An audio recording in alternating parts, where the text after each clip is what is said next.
Right, so White Park it is, and well, right now taking a look at the FBB side, of course, starting down south. And yeah, they did go for that American T-28 tank destroyer again. Yeah, definitely a very favorite tank by G-House.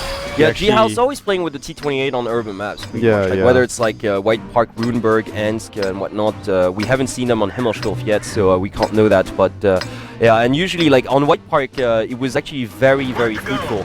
They made like this eastern road push pretty much, and that the T-20 were just squatting down the road to the east and taking out all the heavy tanks that were camping up to in the ruins northeast. But something tells me that IAF's not going to do that.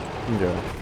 IAF, on the other hand, going well for a slightly heavier setup than usual. They still have that one MX-13 though, played by player Coke here. So yeah, Coco 595 with an MX-13, of course, taking a look at the Eastern Road, as a matter of fact, as we speak, while the remaining of his teammates are all going towards the west. Yeah, so the FBB moving towards the eastern side, whereas the pretty much like last time.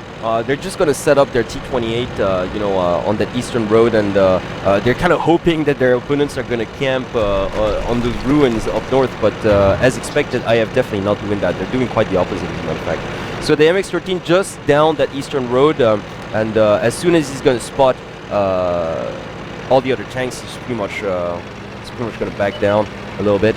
Yep, definitely the AMX-13 has been spotted. However, nothing this T1 can do just yet.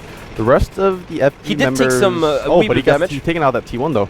Yeah, he does take out the T1. He took a wee bit of damage. Coco 5 did take some damage. And look at that, all the other heavy tanks, like, yeah, cruising out, moving comfortably down south through that western pass that was left completely unguarded by the FBB2 team. So FBB2, like right now, they're camped towards the east still.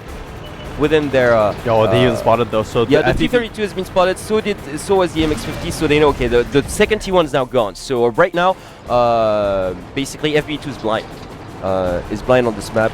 And look at that! All the heavy tanks from the IF side have moved in towards the southern part. Like they're right in the middle of that industrial complex right now. Yeah, and the FBB team don't have vision on this IF push. No, they don't. I mean, they know they're pushing because both their T1s have been taken out. So they know pretty much the threat is imminent, but they're still hoping. I don't know why. Oh, but the AMX hasn't spotted though. So yeah, I think FBB2 have to move into this, or else look at that G-House here parked. Oh, getting a shot, missed though.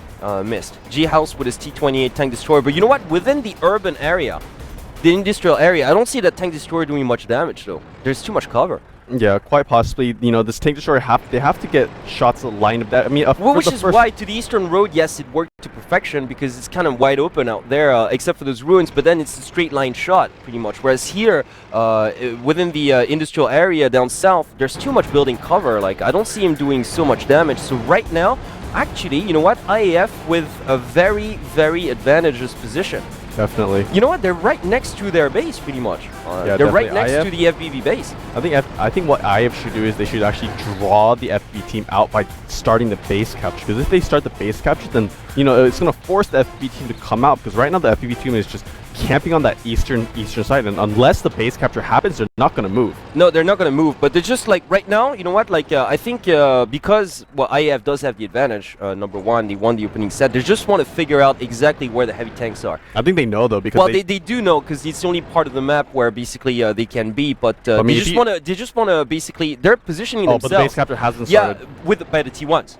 By the T1s, so they position their MX-50s pretty much very, very well undercover. So right now, okay. If you just look at the AF position, it's just phenomenal because they're just completely surrounded, completely defending that capture. Yeah, the capture. The base capture perfectly. Yeah. And look at that now, already 50% pretty much. So yeah. Now FBB2 forced to just come out of hiding, and they're going to have to make something out of this. But you know what? If you ask me, like you said, IF definitely having the positional advantage here. And look at that, 77%, 79, 80%. I don't see them losing this. Yeah, FBB2 in a very, very tough position right now because, you know, their base is being captured and it has been captured. Yeah, it has been captured, and, well, wait has it. Yeah, definitely. Well,